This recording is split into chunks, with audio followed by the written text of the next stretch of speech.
Hey everybody, I'm Dominic from askmediy.com. In this video, we're going to be making a shower pan for our nice tall shower here, and later on we're going to go and put all the tile walls and tile floor. But for the shower pan, we went ahead and did already is was installed our adjustable shower base drain. Real important. It's what they're made for, stuff like this, and definitely for the shower. Okay, real important. You got your wood subfloor. Screw it down. Well, I mean, obviously it's already nailed down, but we don't want any movement on that, right? So I'm going to put a bunch of extra screws in, which we already did, and we added another 1/2 inch on top of this 3/4, which is going to make it 1 1/4 inch thick, so it's nice and strong, and that's what we want, okay?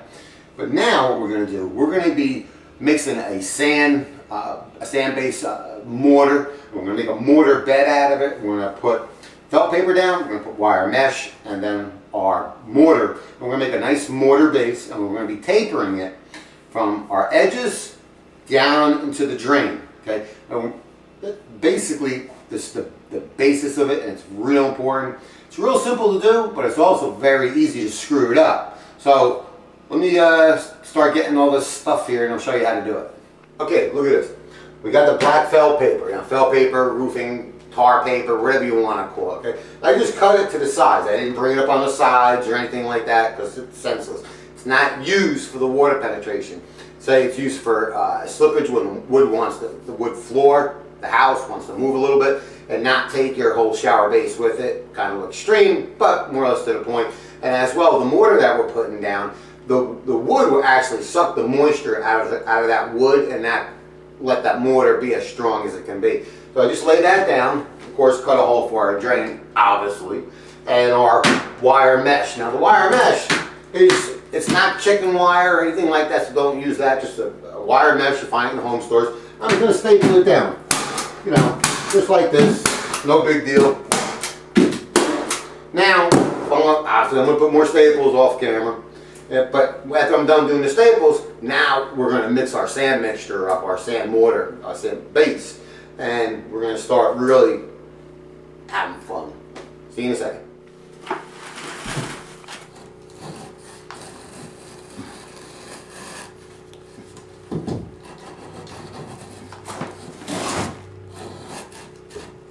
Okay. Ready? Mm-hmm.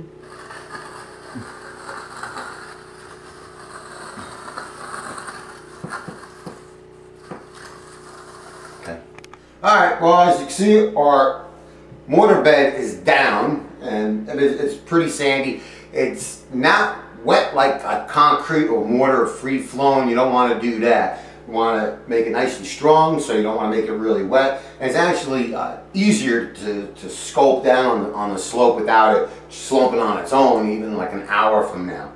Wet, put on top of our wire mesh. Now you can see our bottom plate, which was 1.5 inches thick, is now it's covered. I like using a nice long big trowel, and I can go from the drain itself right into the wall like this, and I know my slope is good, and I can look under it and I can see that we're good. We don't have any low spots or any high spots. Go around like that, or you can get a 2x4 when it's not long enough, and you can sit right on the drain, and then just go across as you see me doing. Once you do that, you know, if you see any gaps under that, then you just put more of that mix down and flatten it out, and just keep doing that. And really, a shower this size with no experience probably take it maybe 20 minutes or so, a half hour to lay it down, and that's all good. So now we know that our drain was lower. Now if you were to put a level on this, obviously it's not going to be level, so you're basically looking at a quarter bubble, a 1/4 foot, something, you know, nothing crazy. Now we're going to let this set up until tomorrow, another 24 hours, be nice and hard, and then we're going to go with our membrane.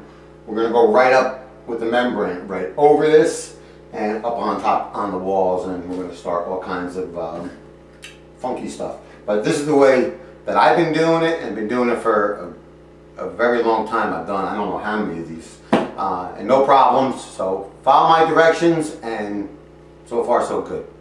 So we'll be back tomorrow, which is probably in about 5 seconds video time. So, okay. All right, everybody. Our mortar bed is now dry. When you said better because I'm sitting on it. What I went and did, I installed 2x6 blocking.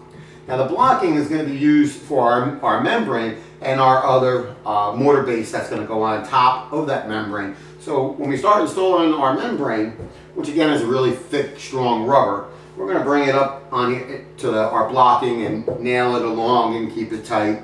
So, oh wait, now is the time to remove that piece for our adjustable drain, okay? Because this is actually, we're going to cut a hole through the membrane, we'll show you that, and it's going to go on top, but I'll show that to you in a minute. So let me go get that membrane and we'll start installing it.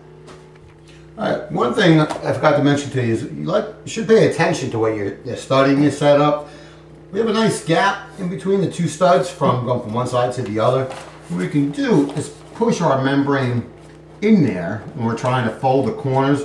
These corners can be a bit of a trick. One thing you want to do when you're doing this is make sure that it does stay up. Okay, so that's nice. Another thing, when you're putting it in, make sure you go into the corner and push it down before you tack into it. Now we're up about 5-6 inches, which is above our curb. So, all right, you can see, put some nails in. Now the nails I'm using are the roofing nail. Has a nice big head on it, which really holds a good grip on the membrane as we're installing it and later on. Now one thing you want to keep in mind, never nail low. You never want to go lower than what your curb is in the front here. Well, the reason being is you can fill the whole shower up with water and not worry about anything leaking. Now the whole idea of the membrane, it's in case of, okay, in case the tile's leaking, the mortar and all that, in case that's just, this is not where the water's going to go and always drain in, okay? It's just in case. When you're doing these nails, again, make sure they're no lower than your curb, because on this we're going to be putting tile board later on, and that's going to be a different video. Well, that tile board as well, we want to make sure we don't nail that lower than here, but we don't want to go really high. A lot of guys say go 6 inches. 6 inches for what? Your curb's not going to be 6 inches high. I mean, that'd be like stepping out of a truck. What the hell's the sense of that? So, I mean, if you go too high, the tile board's going to be loose, right? Or become loose, so you don't want that. So I just keep it the same level there. I mean, face facts.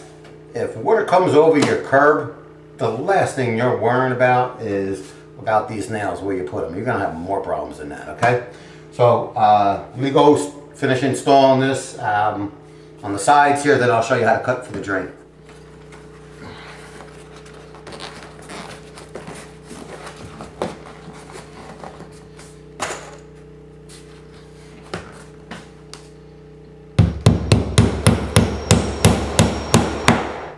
Okay, I did all the corners, folded them in as I showed you. One's in the back, the one on the inside, which makes things really easy.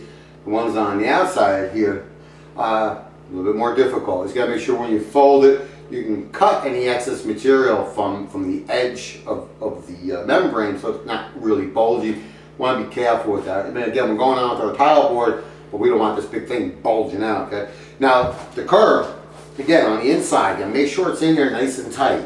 Now I've seen so many guys that say, never ever put a nail on the curb with the membrane. First of all, what the hell does it make a difference? We're going to be putting tile board all around the front, the top, and on the inside. Well, how's that supposed to stick to it? Yeah, I want to put a nail through it.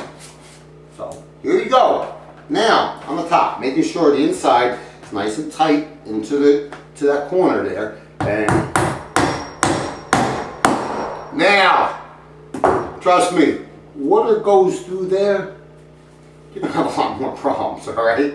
So I'm going to go ahead and finish this up, and then we'll get onto the drain, which is under my butt. Hey, also, I'm not wearing, well, I got soft shoes on. You want to be careful when you're on here, because you don't want to punch any hole in it, right? Alright, see you in a minute. Alright, went and cut our drain out, just outside our bolts here. I mean, you don't want to go too much. You definitely don't want to go past what the ring is, and you definitely want, you want to keep it in there so you get some grip on it. The top of it, just put it in, turn it counterclockwise, like that. Make sure everything's laid nice and flat, okay, real important. Now these bolts here, you're just gonna tighten them down, you know, with a wrench, but snug, right? Just because you think you're gonna tighten them as tight as you can is gonna prevent leaks. No, you actually create leaks. You start breaking stuff, you don't wanna do that. All right, so just snug. Now, we are ready to start making some lines going around so we can set our heights and start filling this up with the mortar. Screw the drain on here, strainer, and you know, once we start making our lines, I'll show you exactly what we're looking for. Remember, our base that we put on, we tapered down so that it's pitched. Well, technically, you could just go an inch all around, inch say to the bottom of your drain here, leaving a 1/4 inch for the tile that's going to go around it, or whatever your thickness is for your tile that you're using. Normally 1/4 inch, and a little bit for the thin set, so if you got 3/8 of an inch or whatever. But as well, it's a great opportunity once you're putting that top mortar on now to double check any your slope there, make sure everything goes down.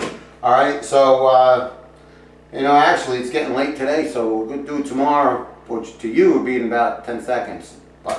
And that's what we're going to do. Okay, so see you tomorrow, but again, 5 seconds for you. All right, went and cut our drain out just outside our bolts here. I mean, you don't want to go too much. You definitely don't want to go past what the ring is, and you definitely want, you know, you want to keep it in there so you get some grip on it. The top of it, just put it in, turn it counterclockwise like that. Make sure everything's laid nice and flat, okay, real important. Now these bolts here, you're just gonna tighten them down, you know, with a wrench, but snug, right? Just because you think you're gonna tighten them as tight as you can is gonna prevent leaks. No, you actually create leaks. You start breaking stuff, you don't wanna do that. All right, so just snug. Now, we are ready to start making some lines going around so we can set our heights and start filling this up with the mortar. Screw the drain on here, strainer, and you know, once we start making our lines, I'll show you exactly what we're looking for. Remember, our base that we put on, we tapered down so that it's pitched. Well, technically, you could just go an inch all around, inch say to the bottom of your drain here, leaving a 1/4 inch for the tile that's going to go around it, or whatever your thickness is for your tile that you're using. Normally 1/4 inch, and a little bit for the thin set, so if you got 3/8 of an inch or whatever. But as well, it's a great opportunity once you're putting that top mortar on now to double check any your slope there, make sure everything goes down. All right, so you know, actually it's getting late today, so we're going to do it tomorrow, which to you would be in about 10 seconds. And that's what we're going to do. Okay, so see you tomorrow, but again, 5 seconds for you. Okay, everybody, we got our membrane installed. It's now nice and tight. Now, one thing real important, of course, we want to lay a straight line going all the way around it. So when we put our mortar in, we have a line that is level and is the same all the way around. One thing I like to do, makes things really easy, because we want it thick. We don't want to go really thin on it. I mean, we're going on top of rubber, right? So we want it thick. We don't want it to start cracking up and everything. I get a 2x4. It's 1.5 inches wide. And I just lay it on top of our membrane nice and tight. And with a marker, or whatever, I just hold it and just go across like that. Really nice and easy. And I go all the way around, as I did already, and I have a nice straight line. Now I will check that with the level just to make sure. But as long as I stay on the outside, we're good. So now we're going to mix the mortar, and we're going to just start laying it in. Basically, it's going to just put it in until it looks good, and then start using a level on the edges and start troweling it out. Now our drain is adjustable. That's why they call it adjustable drain. So you can get a little tip of that. Now it screws. I can screw it way down low and bring it up high. One thing we don't want to do, of course, is bring it higher than our line here because, well, it just won't work. So we want to bring it low. Now, normally, you're looking for every foot a 1/4 inch. So if you had 2 feet, you have 2/4 inches, so you have a 1/2 inch. So basically from the back of it to the center, to the drain, to the front of it, we have a foot here, a foot there, or actually 18 inches actually, because this is 3 feet wide. So we want a little bit more than a 1/4 inch over here and over there, you know, and so forth. So whatever size shower you have, you just want to just keep that in mind. Now, when we laid our mortar bed, you know, we tapered that down, so that's also going to help. But you could really screw up everything right here, right now. So we want to make sure that we have that. When I'm doing it, I'll show you a couple tricks here and there how to do it. One quick trick is just get a straight board or anything that's straight. That would be, in our case, our 4 feet. We'll go from one end to the other, and then another shorter one from 3 foot. So we're going to go from that line to that line. This is after the mortar is laid in. After we think it's okay, and we're going to look to see if we have a gap under that board once we're holding it from here to there on those lines. And what we're looking for is like a little belly in it, like that. You know, just a little, nothing crazy. And the same both sides, you know, all around is what we're looking for. So I'm going to go mix up some mortar and I'll start laying it in, and we'll show you what to do. Good? Huh? Yeah. One quick thing before I lay that mortar in. I showed you what we did. We made the line here for that 1.5 inches for that board. Now, we just bring this board right over to the top of our drain. And you can see that's about a 1/4, a little bit more than that, lower. We can bring it up and down, whatever we may be. Something just to keep in mind as you're doing that. Just real simple, easy, okay? Okay, now back to the mortar. All right, before I get too carried away here, on this adjustable drain, we have these holes here, if you remember me talking about them. They're called weep holes. Weep holes, basically, so anything that's going to come through this mortar, in case there's an accident, you know, like cracking or whatever, we don't want to block those up. So what we do is grab some little pea gravel here, little pea stones, and we're going to just place that right around here so that mortar doesn't clog it up. Okay, so just like that. You know, actually I'm going to get a little bit more and go do the rest of it. So I want to make sure you do that before I get too carried away.